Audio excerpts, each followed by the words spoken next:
देखिए CDR के सैनिक कंपटीशन क्लासेज में फिर से आपके समक्ष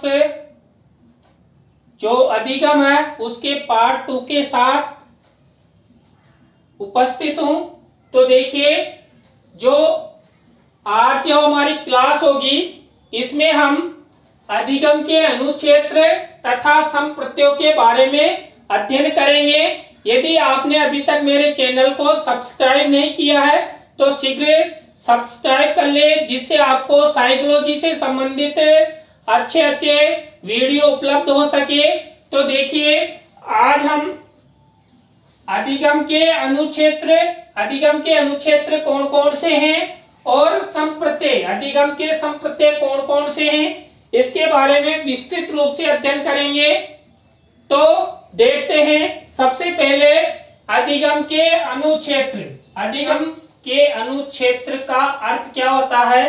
तो देखिए व्यक्ति के द्वारा सीखा गया ज्ञान अनेक क्षेत्रों में हस्तांतरित होता है, जिन्हें अधिगम के अनुक्षेत्र कहते हैं। देखिए जो व्यक्ति के द्वारा सीखा गया अधिगम होता है, ज्ञान है, वह अनेक क्षेत्रों में हस्तांतरित यानी जाता है, उसे ही अधिगम के अनुक्षेत्र कहते हैं। जो अधिगम के अनुक्षेत्र हैं वो 3 है। अधिगम के अनुक्षेत्र कितने हैं? 3 है, जिसमें पहला ज्ञानात्मक, दूसरा भावात्मक और तीसरा क्रियात्मक।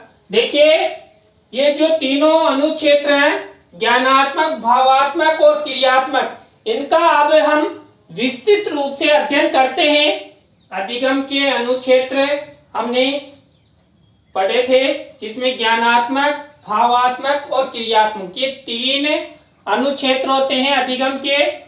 अब तीनों में से हम अलग अलग अध्ययन करते हैं। इसमें देखिए पहला है ज्ञानात्मक अनुक्षेत्र, जिसे हम संज्ञानात्मक अनुक्षेत्र भी कहते हैं, क्योंकि इसमें बालक का संज्ञानात्मक विकास होता है। देखिए यहाँ पर इसका संबंध किसी भी बालक के मानसिक पक्ष से होता है। देखिए बालक का मानसिक पक्ष किसके अंतर्गत आता है? ज्ञानात्मक अनुक्षेत्र के अंतर्गत। यदि बालक में ज्ञान होगा तो देखिए वो सोचना समझना, तर्क वितर्क करना, चिंतन मनन करना, संश्लेषण विश्लेषण करना, वर्गीकरण करना, नियमीकरण करना, परिकल्पना करना, देखिए शोध कार्य में होती इत्यादि कार्य बालक के ज्ञानात्मक अनुक्षेत्र से संबंधित है। अब देखिए यहाँ पर देखिए अगर किसी बालक में ज्ञानात्मक, उसका ज्ञानात्मक पक्ष मजबूत है और वो मानसिक रूप से परिपक्व है, तो उसका संज्ञानात्मक विकास होगा, और संज्ञानात्मक विकास होगा तो बालक में सोचने और समझने की शक्ति आएगी, तर्क वितर्क करने की शक्ति आएगी। आप सभी जानते हैं कि तर्क वितर्क कौन करता है? देखिए आप तर्क वितर्क वही बालक कर सकता है जिसमें ज्ञान होगा, नहीं तो चुपचाप बैठा रहेगा और उसे किसी भी प्रकार का कोई फर्क नहीं पड़ेगा। चिंतन मनन करना, देखिए चिंतन करने के लिए मानसिक रूप से परिपक्व होना चाहिए, क्योंकि देखिए आपने देखा होगा कई बार बालक कहते हैं कि मेरा सर दर्द कर रहा है। देखिए उनका सर दर्द होने का मुख्य कारण है उसने आज ज्यादा सोचा समझा, चिंतन मनन किया, इसलिए जो ब्रेन है वो असंतुलित हो गया।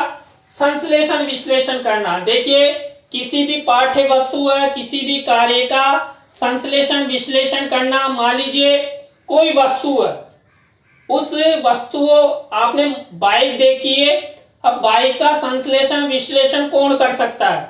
देखिए जो ज्ञानात्मक और मानसिक रूप से परिपक्व होगा वही बालक बाइक का अच्छा संश्लेषण विश्लेषण कर सकता है कि बाइक को कितनी की स्पीड में चलानी चाहिए, बाइक के यह पार्ट्स होते हैं, बाइक में ये कमी होने पर हम इस तरह सुधार सकते हैं। तो ये सब संश्लेषण विश्लेषण बालक के मानसिक पक्ष पर आधारित होते हैं।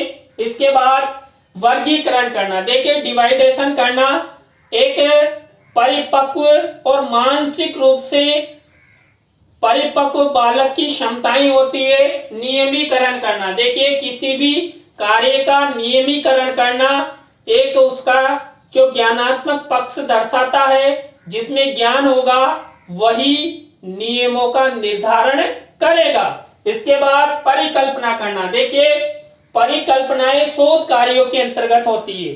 जब हम एमएड या पीएचडी करते हैं उसके अंतर्गत हम परिकल्पनाओं का निर्माण करते हैं। अब देखिए परिकल्पनाओं का निर्माण करने के लिए मानसिक रूप से स्वस्थ होना चाहिए और अच्छा मानसिक मस्तिष्क और बुद्धि होनी चाहिए, तब जाकर हम परिकल्पनाओं का निर्माण कर सकते हैं।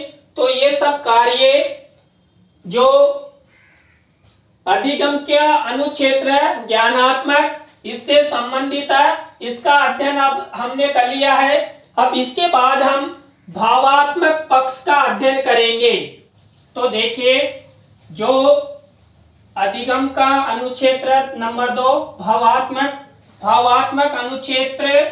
देखिए जो इसका संबंध किसी भी बालक की भावनाओं से होता है, जैसे प्रेम करना, क्रोध करना, खुश होना, दुखी होना आदि कार्य भावात्मक अनुक्षेत्र से संबंधित हैं। तो देखिए कोई बालक है, अब वो अधिगम के अनुक्षेत्र के अंतर्गत प्रेम करता है या क्रोध करता है, तो देखिए ये सब उदाहरण देकर आपको कि ये क्या है, कि अभिप्रेरणात्मक है, अधिगम है, इस तरह प्रश्न देकर 4 ऑप्शंस में आपसे पूछ सकता है कि प्रेम करना अधिगम का कौन सा अनुक्षेत्र है, तो आपको वहां पर भावात्मक अनुक्षेत्र लिखना है। इसी तरह इनमें से खुश होना अधिगम का कौन सा अनुक्षेत्र है, तो खुश होना भावात्मक अनुक्षेत्र है। तो इस तरह आप जो आपकी परीक्षा रीट हो या आरपीएससी हो उसमें आप अच्छे से प्रश्नों के उत्तर दे सकते हैं। तो भावात्मक अनुक्षेत्र के बाद जो अधिगम का नंबर 3 का अनुक्षेत्र क्रियात्मक अनुच्छेद, उसके बारे में अध्ययन करते हैं। जो अधिगम के अनुक्षेत्र उस अनुक्षेत्रों के अंतर्गत नंबर 3 का अनुक्षेत्र है क्रियात्मक अनुक्षेत्र। जो क्रियात्मक अनुक्षेत्र है इसका संबंध किसी भी व्यक्ति के शारीरिक कार्यों से, जो शारीरिक कार्य होते हैं चाहे व्यक्ति के हो या बालक के हो, से होता है। अब इसके अंतर्गत उदाहरण स्वरूप देखिए क्रिकेट खेलना। कोई व्यक्ति या बालक क्रिकेट खेलता है तो उसका संबंध किससे होता है, उसकी शारीरिक कार्यों से होता है और क्रियात्मक अनुक्षेत्र से होता है। इसी तरह दौड़ लगाना, ये दौड़ लगाना भी क्रियात्मक अनुक्षेत्र के अंतर्गत आता है, क्योंकि हम पैरों से क्रिया करते हुए दौड़ते हैं, तो यह शारीरिक रूप से कार्य है और क्रियात्मक अनुक्षेत्र के से संबंधित आता है। लिखना, देखिए लिखने में हम उंगलियों का प्रयोग करते हैं, तो ये भी एक शारीरिक क्रिया है। और शारीरिक क्रिया किसके अंतर्गत आती है, शारीरिक क्रिया क्रियात्मक अनुक्षेत्र के द्वारा आती है। तो आपसे पूछा जा सकता है कि परीक्षा में क्रिकेट खेलना किससे संबंधित है, तो क्रिकेट खेलना शारीरिक कार्य से संबंधित है और क्रियात्मक अनुक्षेत्र से संबंधित है। ऐसे ही दौड़ लगाना, लिखना, अन्य कई कार्य हैं जिनका हम शरीर के रूप में प्रयोग करते हैं। तो देखिए इसमें हमने ज्ञान अधिगम के अनुक्षेत्र के अंतर्गत ज्ञानात्मक, भावात्मक और क्रियात्मक अनुक्षेत्रों का अध्ययन किया। अब देखिए हम जो अधिगम के संप्रत्यय हैं उसके बारे में अध्ययन करेंगे। तो देखिए अधिगम के संप्रत्यय का अध्ययन करते हैं। तो देखिए किसी भी विषय के प्रति बनाया जाने वाला विचार, अवधारणा, दृष्टिकोण संप्रत्यय कहलाता है। देखिए आपसे पूछ सकता है कि संप्रत्यय किसे कहते हैं, तो किसी भी विषय के प्रति विचार, अवधारणा या दृष्टिकोण अपनाना या विचार करना, ये संप्रत्यय कहलाता है। और अधिगम के 3 संप्रत्यय हैं। अधिगम के कितने संप्रत्यय? अधिगम के 3 संप्रत्यय हैं। नंबर 1 व्यवहारवादी संप्रत्यय, इसमें व्यवहारवाद चलता है और व्यवहारवादियों का संप्रत्यय है ये। इसके बाद नंबर 2 संज्ञानवादी संप्रत्यय, इसके अंतर्गत संज्ञानवादी जो संप्रदाय है उसका चलता है। मनोविज्ञान के हैं ये सब। मनोविज्ञान के अंतर्गत व्यवहारवादी संप्रत्यय होता है, संज्ञानवादी संप्रत्यय होता है। और नंबर 3 निर्मितवादी, जिसे हम रचनावाद भी कह सकते हैं, ज्ञान संरचनावाद संप्रत्यय भी कह सकते हैं। तो ये अधिगम के संप्रत्यय हैं। जो अधिगम होता है उसके विषय में 3 प्रकार की अवधारणाएं, 3 प्रकार के विचार, 3 प्रकार के दृष्टिकोण चलते हैं। अब देखिए इनका हम अलग अलग अध्ययन करते हैं। सबसे पहले हम व्यवहारवादी संप्रत्यय का अध्ययन करते हैं। देखिए जो अधिगम के संप्रत्यय हैं उसमें हमारा पहला संप्रत्यय है व्यवहारवादी। इस व्यवहारवादी संप्रत्यय है वो देखिए वह अधिगम सिद्धांत जिसमें उद्दीपन अनुक्रिया, जिसे हम एसआर या आरएस थ्योरी के नाम से भी जानते हैं, के प्रयोग द्वारा बालक के व्यवहार में परिवर्तन करने का प्रयास किया जाता है, उसे व्यवहारवादी संप्रत्यय कहा जाता है। देखिए यहाँ पर जो बालक होता है उसका उद्दीपन अनुक्रिया के माध्यम से, जिसे एसआर थ्योरी या आरएस थ्योरी कहते हैं, उसके माध्यम से बालक के व्यवहार का परिवर्तन करने का प्रयास किया जाता है। तो ये व्यवहारवादी संप्रत्यय माना जाता है। और जो हमारी जो मनोविज्ञान है उसके अंतर्गत प्रमुख जो व्यवहारवादी मनोवैज्ञानिक है जैसे थॉर्नडाइक, स्किनर, पावलोव, वाटसन। तो देखिए वाटसन इन्होंने अपने अपने सिद्धांत दिए हैं। थॉर्नडाइक ने भी अधिगम का सिद्धांत दिया है, स्किनर ने भी दिया है, पावलोव ने भी दिया है, वाटसन ने। और वाटसन ने तो ये तक कहा है कि आप मुझे कोई ऐसा बदमाश, चोर, ऐसा बच्चा लाकर दे दीजिए, लेकिन मैं मेरे व्यवहार और प्रेम के द्वारा उसे चोर या आईपीएस या किसी भी प्रकार उसको सांचे में ढाल सकता हूं और अच्छा आदमी बना सकता हूं। तो देखिए जो मनोविज्ञान के अंतर्गत सबसे अच्छा संप्रदाय है व्यवहार। और देखिए आप सभी को पता है कि व्यवहार का अध्ययन करना ही मनोविज्ञान है और व्यवहार के द्वारा ही किसी का परिवर्तन करना मनोविज्ञान है। तो यहाँ पर सबसे जो पहला संप्रत्यय है व्यवहारवादी संप्रत्यय, तो अधिगम का पहला संप्रत्यय कौन सा है? व्यवहारवादी। तो देखिए आपसे प्रश्न के रूप में पूछ सकते हैं कि प्रमुख व्यवहारवादी संप्रदाय के जनक कौन कौन से? तो थॉर्नडाइक, स्किनर, पावलोव, वाटसन। इन्होंने देखिए जो थॉर्नडाइक है उसने एसआर थ्योरी, आरएस थ्योरी के माध्यम से बालकों को सिखाने का प्रयास किया। इनके द्वारा जानवरों पर प्रयोग करके जो मानव व बालक है उस पर शिक्षा के क्षेत्र में व्यवहारवादी संप्रदाय को अपनाया।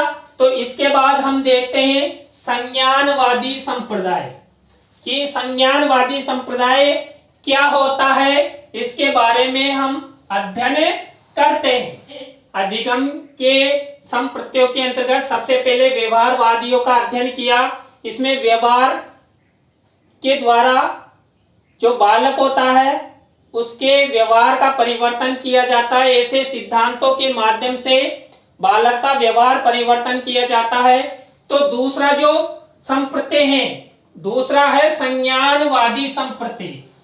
इस संज्ञानवादी संप्रत्यय वह अधिगम सिद्धांत, देखिए अधिगम सिद्धांत जिसमें कोई भी व्यक्ति द्वारा वातावरण एवं मानसिक शक्तियों के द्वारा विषय वस्तु का अधिगम करता है तो संज्ञानवादी संप्रत्यय कहते हैं। देखिए पहले में तो हम किसी भी अधिगम सिद्धांत के द्वारा व्यवहार में परिवर्तन करते थे, लेकिन यहाँ पर वातावरण एवं मानसिक शक्तियों के द्वारा विषय वस्तु का अधिगम करना है। यानी कुल मिलाकर अपने खुद का विचार, खुद की सूझबूझ, खुद का संज्ञान लेते हुए ही अधिगम करना संज्ञानवादी संप्रत्यय कहलाता है। जो प्रमुख संज्ञानवादी मनोवैज्ञानिक है इसमें Wertheimer, Kohler, Koffka, Lewin, Bruner, Jean पियाजे आदि। तो देखिए जो जीन पियाजे हैं, इन्होंने जो बालक होते हैं उसमें संज्ञानात्मक सिद्धांत दिया है। कोहलर,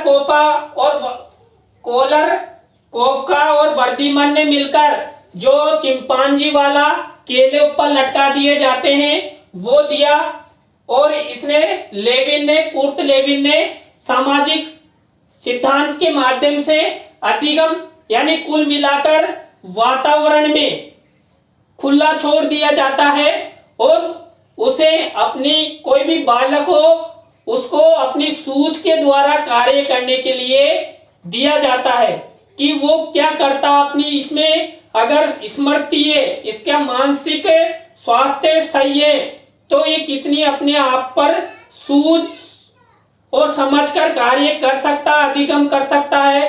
तो संज्ञानवादी संप्रत्यय के बाद अध्ययन करते हैं निर्मितवादी, जिसे रचनावाद या निर्मितवाद संप्रदाय कहते हैं।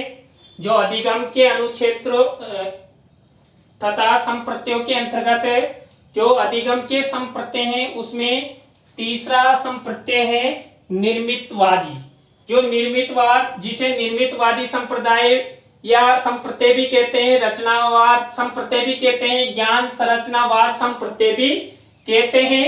तो देखिए जो निर्मितवादी संप्रत्यय है उसके अंतर्गत संज्ञानवाद से आगे चलकर देखिए सबसे पहले व्यवहारवादी आए, उसके बाद कौन से आए, संज्ञानवादी आए, और संज्ञानवादियों के बाद निर्मितवादी आए।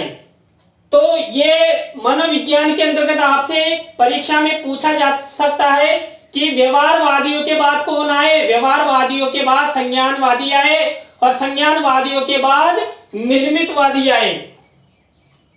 के आगे चलकर निर्मितवाद का विकास हुआ। निर्मितवाद एक ऐसी अवधारणा है जिसके अनुसार बालक के मस्तिष्क में, देखिए यहाँ ध्यान देने योग्य है, बालक के मस्तिष्क में ज्ञान पूर्व विद्यमान माना जाता है। देखिए निर्मितवाद के जो समर्थक हैं वो क्या मानते हैं कि जो बालक होता है ना उसके दिमाग में पहले से ही ज्ञान होता है। अब देखिए ज्ञान मस्तिष्क में संचालित होता रहता है, परिस्थिति प्राप्त करते ही बालक पूर्व विद्यमान ज्ञान को प्रकट कर देता है। देखिए जो बालक होता है उसमें ज्ञान होता है और जब वो किसी कार्य को करता है या परिस्थिति में फंसता है तो अपने आप ही उसका ज्ञान उसके दिमाग में प्रकट हो जाता है। देखिए हम जब लड़ाई झगड़े करते हैं तो आपने देखा होगा अपने आप दिमाग लग जाता है किसको गाली निकालनी, क्या करना। तो देखिए निर्मितवादियों का एक अच्छा उदाहरण जो हमारे न्यूटन है, एक जिन्होंने के मस्तिष्क में गुरुत्वाकर्षण, देखिए न्यूटन महोदय हैं, उन्होंने गुरुत्वाकर्षण के बल का सिद्धांत दिया था। जब वो एक दिन आम के पेड़ से के नीचे बैठे हुए थे, जब आम नीचे गिरा तो उन्होंने अपने दिमाग में जो पूर्व ज्ञान उनमें था तो उन्होंने सोचा कि ये आम ऊपर से नीचे की ओर क्यों गिरा, ये ऊपर क्यों नहीं जाता। तो उन्होंने पृथ्वी के अंदर गुरुत्वाकर्षण बल का सिद्धांत दिया कि पृथ्वी में गुरुत्वाकर्षण बल के कारण ही ये नीचे से फेंकी हुई चीज वापस पृथ्वी पर ही आती है, जबकि चंद्रमा पर गुरुत्वाकर्षण बल नहीं है, वहां प्रतिकर्षण है। तो इसी तरह एक उदाहरण और देखिए, आपने भाप के इंजन का आविष्कार करने वाले का नाम सुना होगा, क्या है, जेम्स वाट। तो देखिए वो एक दिन अपनी रसोई में चाय बना रहे थे, जो चाय की केटली होती है तो उसमें जब भाप निकली तो जो केतली का ढक्कन है वो ऊपर नीचे गिरने लगा, तो उनमें दिमाग आया कि हम जब केतली का ढक्कन भाप के द्वारा ऊपर नीचे हो सकता है तो भाप का इंजन भी बनाया जा सकता है, भाप से रेलगाड़ी चलाई जा सकती है। तो उन्होंने अपने जो दिमाग था, मस्तिष्क का, उसमें ज्ञान पहले से था। देखिए जो निर्मितवादी है उसके जो समर्थक है उसमें प्रमुख रूप से वाइगोत्स्की है, इसे याद रखना वाइगोत्स्की। देखिए आपकी परीक्षा में जरूर, क्योंकि यहाँ एक ही विद्वान है जो निर्मितवाद का समर्थक है और निर्मितवादियों में इसका प्रमुख स्थान है, तो परीक्षा में निर्मितवाद के समर्थक मनोवैज्ञानिक है, तो ध्यान रखें।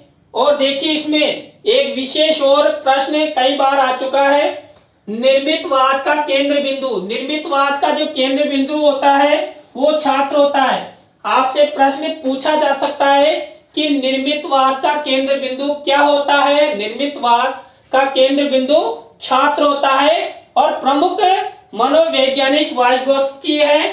तो इस तरह आज हमने जो अधिगम के अनुक्षेत्र और अधिगम के संप्रत्यों के बारे में अध्ययन किया। तो धन्यवाद। फिर अधिगम के पार्ट 3 के साथ मिलेंगे। धन्यवाद।